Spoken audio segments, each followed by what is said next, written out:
우리 모두에게는 누군가에 대한 두려움, 그리고 미래에 대한 두려움이 있지요.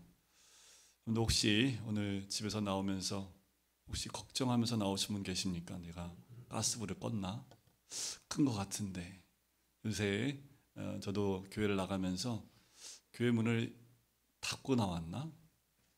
항상 그래서 전에 한번 열어놓고 나왔더라고요. 문을 열어놓고 짐을 싣고 그냥 출발을 한 거예요. 아무래도 찝찝해요. 그래서 나갔다가 안 되겠어 다시 왔더니 열려 있더라고요. 그래서 닫고 다시 나갔는데 그 다음부터는 나가고 난 다음에 늘 찜찜한 거 있지요. 닫았나? 라는 생각을 할 때가 있습니다. 우리 아마 여성분들은 늘 가스불 때문에 한 번 정도는 내가 껐나 안 껐나 불안하고 걱정이 되는 아마 그런 마음이 있지 않았을까 생각이 듭니다. 우리가 삶을 살다 보면 참 걱정과 불안이 없을 때가 없지요. 근데 우리 그리스도인들에게 그 걱정과 불안이 있는 것 어떨까요? 우리가 믿음의 사람이고 믿는다고 하고 하나님 믿지만 우리 가운데 불안이라는 것이 자리 잡고 있다면 정말 우리가 하나님 믿는 믿음 가운데 내 자신이 있는지를 한번 점검해 볼 필요가 있지 않겠습니까? 하나님의 이름을 찬양하고 이름을 부르면서 계속 불안해요. 그렇다면 온전히 믿음 가운데 있는지 왜 이렇게 불안할까? 그 이유는 바로 관계에 문제가 있기 때문에 그렇습니다. 하나님과의 관계가 깨어지고 어그러지면 계속 불안하고 두려운 마음이 있을 수밖에 없는 거지요. 그런데 관계가 어려워지면 어디든 힘듭니다. 특별히 관계 가운데 부모 자녀 관계 가운데 관계가 깨어지게 되어지면 집에 들어가기 싫지요. 집에 들어가면 힘들어요. 관계가 깨어지면 왠지 마음이 힘들고 어려운 부분들이 있지요. 부부관계가 힘들면요. 한 방에 들어가기 싫잖아요. 그래서 원룸에 사시면 됩니다. 그러면 딴 방 안 쓰고 그냥 한 방에서 사니까. 그래서 때로는 원룸이 더 복된 시간 장소가 되기도 할지 모르겠습니다. 관계가 깨지면요. 사람은 다 소외감을 느끼고 괴롭고 그리고 외로워짐을 느끼게 됩니다. 우리 아이들은 학교에서의 관계가 깨어지게 되면 왕따라는 것 때문에 많은 괴로움을 또 학교 가는 것을 많이 힘들어하는 것을 보게 되지요. 근데 진짜 관계가 힘들어지는 것 한 가지가 있습니다. 뭐냐면 자신과의 관계입니다. 자신과의 관계가 제대로 되어 있지 않으면 모든 관계가 깨어지게 되어져 있습니다. 내 마음이 허무하고 내 마음이 항상 두렵고 걱정 근심에 있기 때문에 누군가의 관계를 가질 때에도 늘 이런 관계가 형성될 수밖에 없다라는 거지요. 하나님은 오늘 이 이사야 41장 말씀들을 통해서 다시 하나님과 이스라엘 백성과의 관계를 다시 한번 점검하고 회복시키려 원하시는 마음이 있습니다. 오늘 우리 이 말씀을 통해서 이스라엘 백성이 하나님과의 관계가 다시 회복되어지는 것처럼 우리도 하나님과의 관계가 믿음 가운데 온전히 회복되어지는 귀한 시간 되시기를 주의 이름으로 간절히 축원드립니다. 오늘 문 열고 나가실 때 두려움도 다 주님 앞에 그리고 두려움과 걱정과 근심이 우리 안에 남아있지 않은 하나님의 자녀가 되기를 간절히 소원합니다. 자, 우리가 3주에 살펴봤던 이사야 41장 1절부터 10절까지의 말씀을 같이 보았는데 거기에 보면 하나님과 이스라엘 백성과의 관계에 대한 메시지가 등장하고 있습니다. 그 말씀의 의미를 다시 정리하면 하나님이 정말 끈질기게 백성을 사랑하신다는 겁니다. 어떻게 그렇게 사랑하실 수 있을까?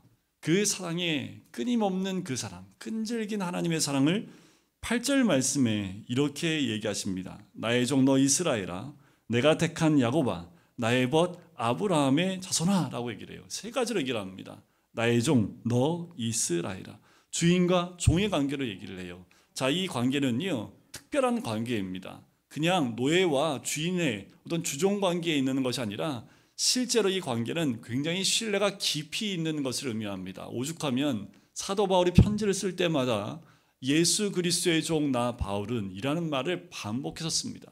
예수의 종 나 바울, 그리스도의 종 나 바울, 그리스도 예수의 종 바울, 예수 그리스도의 종 바울, 이 말이 늘 붙어다니는 사도 바울의 모습을 봅니다. 이것은 주종 관계를 뛰어넘어서 깊은 신뢰가 있음을 이야기합니다.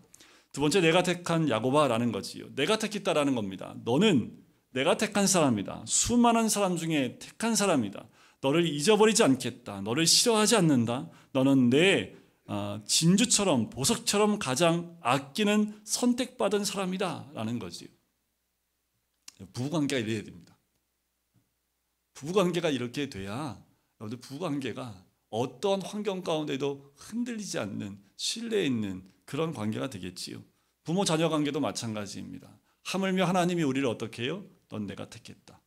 많은 사람 중에 내가 너를 불렀고 내가 너를 붙들고 있고 넌 내 자녀다 라고 말씀하고 그 관계를 설정하고 있다는 거지요.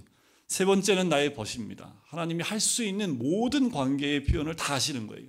내 친구라는 거예요. 너는 내 친구다. 하나님은 이처럼 이스라엘을 가깝게 여겼지요. 그런데 이스라엘은 그렇지 못했습니다. 정상적인 관계가 계속될 때는 불안하지 않았고요. 두려워하지 않았습니다. 실제로 많은 공격을 당했습니다. 아수르의 공격을 당하기도 하고요. 여러 가지 위협적인 그런 환경 가운데에도 이스라엘 백성은 굳건하게 하나님의 도우심과 지켜주시는 역사를 경험했던 것을 우리가 말씀을 통해서 봅니다. 그런데 아무리 그렇게 이스라엘 백성이 굳건하다 할지라도 하나님의 관계가 끊어지고 죄로 인해서 문제가 생겼을 때에는 늘 불안한 이스라엘의 모습을 보게 돼요. 늘 두려움 가운데 있는 것을 보게 됩니다. 무엇이든지 겁이 나요. 그것이 하나님과의 관계가 깨졌을 때의 모습이지요. 여러분, 우리에게는 하나님 관계가 어떻습니까? 무엇을 해도 두렵습니까? 어떤 환경에 가면 늘 두렵고 걱정과 근심이 있으십니까? 하나님께서 이 관계를 계속 유지시켜 주시리라 생각하지 못하고 두려움에 사로잡혀 있는 그들의 모습, 하지만 하나님은 그대로 내버려 두지 않으신다라는 거지요.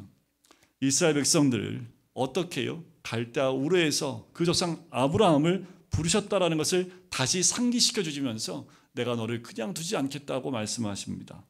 9절에 보면 내가 땅 끝에서부터 너를 붙들며 땅 모퉁이에서부터 너를 부르고 라고 말씀하세요. 땅 끝, 땅 모퉁이라는 그곳은 아브라함이 살았던 갈대아 우르를 의미합니다. 거기에서부터 내가 너를 불렀다라는 거지요. 이 뜻은 뭐냐면 너희가 세상 가운데 죄악 가운데 있을 때 내가 너를 톡 집어서 너를 불렀다라고 말씀하시는 거예요. 내가 어디에 있든 내가 너를 불렀다라는 거예요. 네가 세상에서 있을 때 내가 너를 불렀다라고 말씀하는 거지요. 내가 너를 택했고 너는 내 종이며 내 친구처럼 내가 너를 사랑한다. 그런데 관계가 없으면 부르지 않지요. 그런데 제가 길거리 가면서 안녕하세요 하면 다 쳐다보겠지요. 그런데 관계 없는 분들은 뭐야 하고 지나가겠지만 저 관계 있는 분들은 안녕하세요 하고 반갑게 맞이하지 않겠습니까? 하나님도 마찬가지예요. 하나님도 관계 없는 사람 부르지 않습니다. 관계 있는 사람 부르는 거지요. 여러분들 여기에 왜 오셨습니까? 하나님과 관계가 있으니까 오신 거지요. 하나님 부르셨으니까 오신 거지요. 그런데 하나님 부르셨는데 이렇게 얼굴이 침울하십니까? 하나님 부르셨는데 하나님 주일날 하나님 만나 뵈러 올 때는요 마치 여러분들 군대에 갔던 군대에서 제대하자 이제 부모님 얼굴 보러 오는 그 모습이 여러분들 얼굴 가운데 있기를 주의 이름으로 축원드립니다. 여러분들 하나님도 관계 없으면 안 부르세요. 우리를 불렀다는 건 뭐예요? 우리와 관계가 있다라는 거지. 하나님께서는 아브라함에게 나의 종이라고 했고 나에게 택함 받았다고 싫어서 버리지 않았다고 했습니다. 이 말은 뭐예요? 내가 너 정말 좋아한다라는 거예요. 내가 정말 너를 포기할 수 없다라는 거예요. 그것을 강조하고 있는 겁니다. 하나님은 관계가 깨져서 불안해하고 있는 이스라엘 백성을 찾아가서 이사야를 통해서 회복의 메시지를 주고 있는 거예요. 이들이 그렇게 하나님과의 관계 가운데 죄로 인해서 그들이 하나님 관계가 깨어 있을지 모르지만 하나님은 이들을 놓을 수 없다라는 거지. 내가 너의 택함을 내가 포기할 수 없다라고 말씀하는 거예요. 그 관계를 회복하면 하나님께서 약속하신 그 축복을 다시 임하게 하실 것이다 약속하는 것이 10절 말씀입니다. 우리 10절 말씀 다시 한번 읽어볼까요? 10절입니다. 시작. 두려워하지 말라. 내가 너와 함께함이라. 놀라지 말라. 나는 내 하나님이 됨이라. 내가 너를 굳세게 하리라. 참으로 너를 도와주리라. 참으로 나의 의로운 오른손으로 너를 붙들리라. 우리가 두려워하지 않을 근거가 어디에 있습니까? 바로 여기 있지요. 하나님께서 우리와 어떻게 하신다고요? 함께 하시기 때문입니다. 우리가 중병에 걸렸습니까? 사업에 실패를 해요? 자존감이 무너졌습니까? 그래서 두려워요? 아니요. 하지만 하나님께서 두려워하지 말라고 하십니다. 처한 환경을 보면 미래가 걱정되고 또 근심이 됩니다. 하지만 그럴 필요 없다고 얘기하십니다. 왜요? 하나님이 나와 함께 하시고 내가 너의 하나님이 됨이라 라고 말씀하는 거지요. 근데 고통이 오면 하나님이 보이지 않지요. 고통이 오면 하나님이 잘 보이지 않습니다. 참 멀리 있는 것 같아요. 그렇지만 하나님께서 직접 말씀하신 이 말씀을 꼭 기억하십시오. 걱정하지 마라. 내가 여기 있다. 네 옆에 있어. 내가 내 하나님이다. 고난과 고통이 아무리 계속 밀려온다 할지라도 우리가 전능하신 하나님을 신뢰하고 그분 앞으로 나가면 두려움은 사라지고 또 놀라지 않게 되는 거지요. 우리는 어떤 고통도 이겨낼 수 있고 두려움도 이겨낼 수 있을 줄 믿습니다. 그렇다고요. 이렇게 생각하시면 안 돼요. 하나님을 신뢰했더니 모든 고통은 다 사라지고 모든 어려움들은 다 사라졌더라. 그것이 아니라는 거지요. 문제, 고통 그대로 남아 있습니다. 다만 이 고난을 이길 수 있는 힘을 우리에게 주시는 거지요. 고난과 싸워 이길 능력이 우리 안에 있는 겁니다. 우리에게 가장 큰 문제는 겁먹는 거예요. 근데 겁먹지 마십시오. 믿음의 사람은 겁을 먹을 필요가 없어요. 그 사람들이 가장 두려워하는 게 뭔지 아십니까? 그건 죽음입니다. 죽음 앞에선 어떤 사람도 그 두려움과 근심, 이 고통 가운데 몸부림치지 않을 사람은 없습니다. 하지만 그리스도인은 달라야지요. 죽음이 끝이 아니기에 죽음을 통해서 부활의 주님을 만날 수 있기에 오히려 죽음이 우리에게는 축복으로 다가옵니다. 그것을 믿고 신뢰하는 자에게는 죽음이 두려움이 아니라 그것이 고통이 아니라 오히려 하나님 주신 큰 복이라는 것을 우리는 믿음으로 고백할 수 있는 거지. 전능하신 하나님을 신뢰하고 두려워하지 않고 놀라지 않으면 파도처럼 밀려오는 고통들, 그 고난이 오히려 축복의 도구로 바뀌게 되는 줄 믿습니다.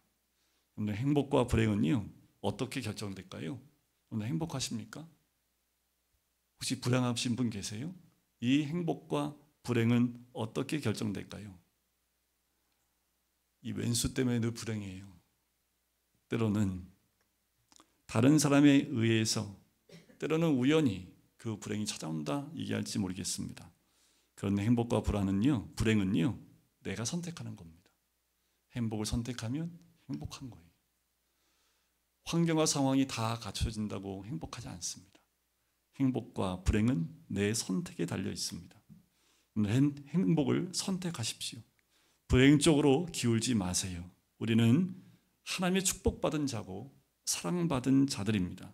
믿고 택하시면 됩니다.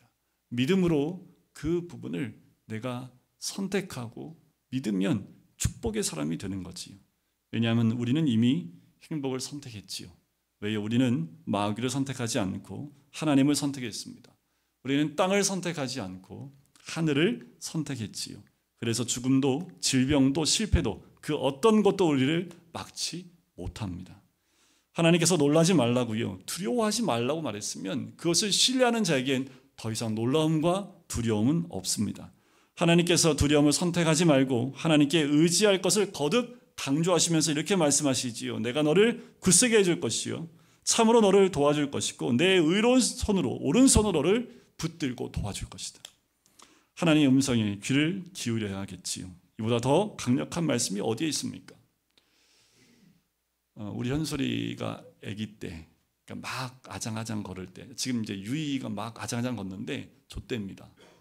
유이는 안 그럴 것 같은데 우리 현솔이는 어떻냐면요, 때로 이렇게 보면 고가다리 보면 밑에가 이렇게 빵꾸가 뻥뻥 뚫려서 밑에가 보이는 다리가 있어요. 절대로 안 나옵니다. 절대로 안 건너와요. 엄마 닮아가지고. 왜 이렇게 겁이 많은지. 한 발자국 앞에서 현솔아 괜찮아, 아빠 여기 있잖아, 일로 와, 일로 와. 절대로 발을 안 대요. 그러니까 이제 좋게 얘기하신 분은 애가 너무 신중해서 그렇다고. 제가 보기엔 저 겁쟁이에요. 아무리 해도 야, 아빠 믿어. 안 믿어요, 얘가. 그냥 아빠는 안 보이고요. 뭐만 보이냐면 밑에만 보이는 거예요. 그러니까 밑에가 뻥 뚫려 있으니까 무서워서 좀 어떻게 해요. 한 5분 동안 실갱이 하다가 그냥 안아가지고 덥석 안아갖고 건너가요. 안았더니 얘가 건너가더라고요. 싫다고 발버둥 치지 않아요. 제가 안고 건넜더니요, 잘 건너갔던 현슬의 모습이 기억이 납니다. 여러분, 주님이 우리 손을 붙잡아 주실 때 잡으시면 됩니다. 힘드세요? 그냥 푹 안기시면 됩니다. 푹 안기시면 하나님의 은혜 가운데 그 두려움은 다 사라지고 하나님을 신뢰하는 그 믿음이 우리를 주께로 인도할 뿐만 아니라 내가 너를 굳세게 하고 참으로 너를 도와주고 붙들어 주리라는 이 말씀을 선택하고 믿으면 우리 인생의 모든 것들이 축복으로 변하기 시작을 하는 줄 믿습니다. 아는 것이 힘이다. 아는 것이 힘이지요. 때로는 모르는 게 약입니다. 뭐 언제 몰라야 되고 언제 알아야 돼요? 세상은 다 그래요. 하지만 아는 것이 아니라 믿는 것이 중요합니다. 확신하는 것이 힘이지요. 아는 것도 믿어야 되지요. 이제는 믿음을 영적인 것으로 바꾸셔야 합니다. 우리의 영이 튼튼해지고 흔들리지 않고 축복의 대로가 열리는 것, 그것은 믿음을 이제 확신으로, 믿음으로 일하는 것은 안 되는 것이 되고 없는 것이 있고 불가능한 것이 가능해지는 것이 믿음이지요. 그래서 우리가 믿음장을 암송했던 이유가 지금도 다시 한번 암송하세요. 다 쓰신 분이 4분밖에 안 계시기 때문에 여러분들 믿음 히브리서 11장 1절부터 몇 절만이라도 좀 암송하세요. 하나님을 기쁘시게 하려면 뭐가 있어야 됩니까? 믿음 없이만 하나님을 기쁘시게 할 수 없지요. 왜요? 그만큼 믿음이 중요하기 때문에 그렇습니다. 믿음을 받아들이셔야 합니다. 그럼 불안이 사라집니다. 찬송이 있고요, 기쁨이 있고요, 감사가 오기 시작하고요, 긍정적인 믿음의 시그널이 우리 몸에서 나오기 시작을 합니다. 말씀 안에서 이러한 믿음을 가지면 우리에게 괴롭혔던 모든 요소들은 그 순간 다 사라지는 줄 믿습니다. 오죽 현솔이가 아빠가 믿었지 못하면 거기서 걷지 못할까. 그런데 안아주니까 건너가는 것처럼 여러분들 하나님을 신뢰하고 믿음이 연약해요. 그냥 그 품에 안기시면 됩니다. 보세요. 그 다음에 말씀을 보면 보라 내게 노하던 자들이 수치와 욕을 당할 것이요 하나님께서 함께 하시고 붙잡아 주시면 이런 자들이 이렇게 되겠다라고 말씀하시는 거예요. 우리를 괴롭히고요, 우리를 두려워하게 만들었던 모든 자들, 우리를 불안하게 만들었던 모든 세력들을 하나님께서 다 아무것도 아닌 것으로 만들어주겠다라는 거지요. 그 세력을 4가지로 표현을 하고 있어요. 참 잘 표현을 하고 있다라는 생각이 듭니다. 자, 내게 노하던 자들, 2번째는 너와 다투는 자들, 3번째는 너와 싸우던 자들, 4번째는 너를 치는 자들입니다. 여러분들 주변에 이런 분들 계십니까? 하나님을 신뢰하고 믿고 하나님이 붙잡아 주시면 이 모든 자들은 어떻게 된다고요? 아무것도 아닌 것이 됩니다. 진짜로요? 믿어보시라니까요. 믿으면 이들이 다 허무한 것이 되리니 라고 말씀하는 것처럼 나에게 화를 내고 으르렁대고 싸우자 덤벼드는 모든 사람들이 오히려 수치와 욕을 당하고 멸망하게 되고 허무하게 된다라고 말씀하는 거죠. 이것을 보면 이사야가 참 표현을 잘하는 것 같아요.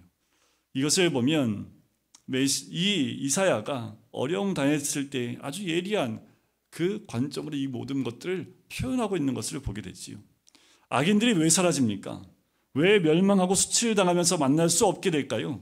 그것은 딱 한 가지입니다. 내가 믿고 있는 하나님이 나를 보호하고 계시기 때문이다라는 거지. 하나님께서는 커다란 날개를 펴서 우리를 보호해 주시는 줄 믿습니다. 이스라엘 백성이 광야를 통과할 때 신명기 1장 말씀에 나와요. 비둘기에 업어서 데려온 것처럼 안아서 데려왔다라는 표현을 쓰시고 있는 거지요. 그래서 악인이 우리를 공격해도 뜻대로 공격할 수 없는 겁니다. 믿어야 됩니다. 이 사실이 믿어지지 않더라도 믿으셔야 합니다. 우리의 원수는 곧 사라집니다. 험한 인생이 되는 거지요. 우리를 괴롭히던 자는 다 사라질 것입니다. 13절을 보세요. 이는 나 여호와 너의 하나님이 내 오른손을 붙들고 내게 이르기를 두려워하지 말라 내가 너를 도우리라 할 것임이니라. 여기서 한 가지 우리 실행할 게 한 가지 있습니다. 우리 옆에 분하고 한번 손을 한번 잡아보실까요? 네, 부부끼리 잡는 게 참 좋긴 한데 한번 뭐 앞뒤로 잡으셔도 괜찮고 부부끼리 한번 이렇게 잡으시면 이렇게 손을 잡는 게 아니라 한번 잡아보세요. 옆에 사람의 손을 이렇게 잡아보세요. 이렇게 부부끼리는 더 꽉 잡으십시오. 네. 이렇게 잡으시는데 자 아내가 손을 한번 놔보세요. 네, 남편이 붙잡고 있으면 그 손은 떨어지지 않지요. 여기서 잡는다는 건 이 표현입니다. 늘 부모가 자녀의 손을 놓는 경우가 있을까요? 자녀가 부모의 손을 놓는 경우는 있을지 모르지만 부모가 자녀의 손을 놓지는 않지요. 때로는 인간관계나 이 세상 가운데는 부모도 그 손을 놓을 수 있을지 모르겠습니다. 하지만 여기서 내 오른손을 붙들고 있는 하나님의 손은, 우리가 하나님의 손을 놓을 수도 있을지 모르겠지만 하나님은 우리를 붙들고 있는 그 오른손을 놓고 계시지 않겠다라고 말씀을 하는 거지요. 그 말은 뭐예요? 전쟁은 내게 속한 것이 아닙니다. 그런데 우리가 힘을 내서 태권도 4단, 유도 몇 단 이거를 다 해야지 이길 수 있는 거 아닙니다. 전쟁은 우리 하나님께 속한 것인 줄 믿습니다. 우리가 싸우는 것이 아니라 우리 안에 계신 예수 그리스도의 능으로 우리는 싸워 이길 수 있는 줄 믿습니다. 우리 주님은 어떤 적도 무너뜨리시고 어떤 악한 세력도 무너뜨릴 수 있는 분인 줄 믿습니다. 전쟁은 여호와께 속한 거지요. 그분은 우리를 보호하시고 우리를 굳세게 하실 뿐만 아니라 우리 손을 늘 붙잡고 계시는 우리 주님인 줄 믿습니다. 그 주님이 이제 우리를 어떻게 부르시는지 한번 볼까요? 14절에 보면 그 앞부분에 이스라엘에 대해서 이렇게 얘기합니다. 버러지 같은 너 야곱아, 너희 이스라엘 사람들아 두려워하지 말라 라고 얘기를 하지요. 15절을 보세요. 앞부분에 보라, 내가 너를 이가 날카로운 새 타작기로 삼으리니 라는 거죠. 버러지는 무슨 의미를 가질까요? 그것은 무가치하고 비천한 존재를 뜻할 때 쓰는 말입니다. 원래 개역 한글에는요, 지렁이라고 표현이 되어 있습니다. 꿈틀꿈틀거리는, 사람에게 유익함이 없는 비천하고 무가치한 것으로. 그런데 버러지 같은 우리를 날카로운 이를 가진 새 타작기로 바꿔주신다라는 말씀이지요. 타작기는 뭡니까? 탈곡하기 위해서 둥근 널빤지의 못을 받고 거기에 물리면 곡식을 까는 기계, 그것이 타작기입니다. 하나님께서 버러지를 타작기로 바꿔주시겠대요. 이제까지 아무 힘이 없었던, 이제까지 능도 없고 아무것도 없었고 포로로 잡혀와서 무가치했던 이들을 이제는 타작기, 새 타작기를 만들어서 오히려 모든 것을 추수해버리는, 산들을, 높은 산이나 작은 산을 다 갈아서 죄를 만들어버리지만한 그 타작기로 만들어버리겠다라는 거지. 하나님을 신뢰하고 의뢰하고 믿음을 선포하면 내가 너를 이렇게 하게 하겠다라고 말씀하는 거지요. 16절을 보세요. 내가 그들을 까부른 즉 바람이 그들을 날리겠고 회오의 바람이 그들을 흩어버릴 것이로되 너는 여호와로 말미암아 즐거워하겠고 이스라엘의 거룩한 이로 말미암아 자랑하리라. 열방은 겨와 같이 날아가고 회오리 바람이 그것을 다 흩어버리겠다라는 거예요. 그런데 우리로 하여금 우리에게 두려움이 되는 대상이 누구입니까? 그것이 사람일 수도 있고 환경일 수도 있고 어떤 상황일 수도 있겠지요. 이 커다란 세상 속에서 우리는 마치 하찮은 버러지 같을 수 있습니다. 하지만 하나님을 신뢰하고 하나님의 붙잡힌 바 되어진 모든 자들에겐 하나님이 타작기와 같이 새 타작기처럼 움직이면 산들이 부서지고 돌멩이가 되어질 뿐만 아니라 작은 산들이 변하여 티가 될 것이라고, 바람이 불면 이 열방들은 다 사라지게 하겠다라고 말씀하는 거지요. 우리는 버러지가 아니라 하나님 손에 붙잡힌 새 타작기와 같은 능력을 갖는 하나님의 사람이 되겠다라고 말씀하는 거예요. 그러니 우리가 이 땅 가운데에서 죄에 붙들려 있는 자가 아니라 주의 손에 붙들려 주의 사람이 되어지면 하나님이 우리를 이끄시고 또한 우리의 연약함이 오히려 강함으로 역사하시는 하나님의 은혜가 있는 줄 믿습니다. 우리가 이중삼중으로 겹겹이 힘들고 어려울지라도 고난과 역경 속에 있을지라도 주님의 세미한 음성을 듣고 환상을 보셔야 합니다. 하나님 말씀을 붙드셔야 합니다. 그 말씀이 나에게 비전으로 다가오셔야 돼요. 이 말씀을 우리의 환상으로 받아들이고 이 음성을 하나님의 음성으로 받아들일 때 하나님의 승리와 하나님의 능력과 그 기쁨이 우리 가운데 살아 역사할 줄 믿습니다. 이런 환상이 영적 기쁨과 능력과 환희를 깨우고 나는 살았다는 소리를 지르게 하지요. 춤을 추고 찬양을 하게 합니다. 얼굴 표정이 달라지는 거지요. 왜 안 된다는 걸 선택하십니까? 그건 불행이지요. 하나님이 나와 함께 하심을, 나를 인도하시고 나에게 역사하시는 그 하나님을 우리가 믿고 또 나아갈 때 그 믿는 대로 믿음을 선택하면 위대한 믿음의 사람이 될 줄 믿습니다. 다시 한번 히브리서 11장에 나와 있는 믿음의 저상처럼 우리가 믿음의 사람들로 그 자리에 서야겠지요. 히브리서 11장 41절에 여러분들 우리의 믿음의 모습들, 연약했던 우리가 그 하나님을 신뢰하고 믿음으로 우리의 삶 가운데 믿음의 역사가 있음을 기록하는 하나님의 사람이 되어야 될 줄 믿습니다. 우리 모두는 영적인 자리에서 일어나야 합니다. 나로 하여금 주저앉게 하는 그 자리에서 다시 믿음으로 일어나야 하는 거지요. 우리의 모습, 우리의 인생, 우리의 청사진을 다 바꾸실 때가 돼 있어요. 안 된다, 안 될 것 같아요. 우리 자녀 보니까 돌아올 기미가 안 보여요. 애들이 교회도 안 나와요. 믿음도 없는 것 같아요. 아니요, 내가 먼저 주의 손에 붙잡히고 믿음의 모습을 보이면 하나님이 역사하시고 변화시키는 하나님의 은혜가 반드시 있을 줄 믿습니다. 가정이 변합니다. 자녀가 변해요. 내가 일하는 직장이 변합니다. 그곳이 하나님의 역사하시는 놀라운 은혜가 있는 자리가 될 줄 믿습니다. 한 분 한 분이 이제는 버러지가 아닌 주의 손에 붙잡힌 바 되어진 새 타작기가 되어서 가는 곳마다 주의 능력을 드러내시기를 주님의 이름으로 간절히 축원드립니다.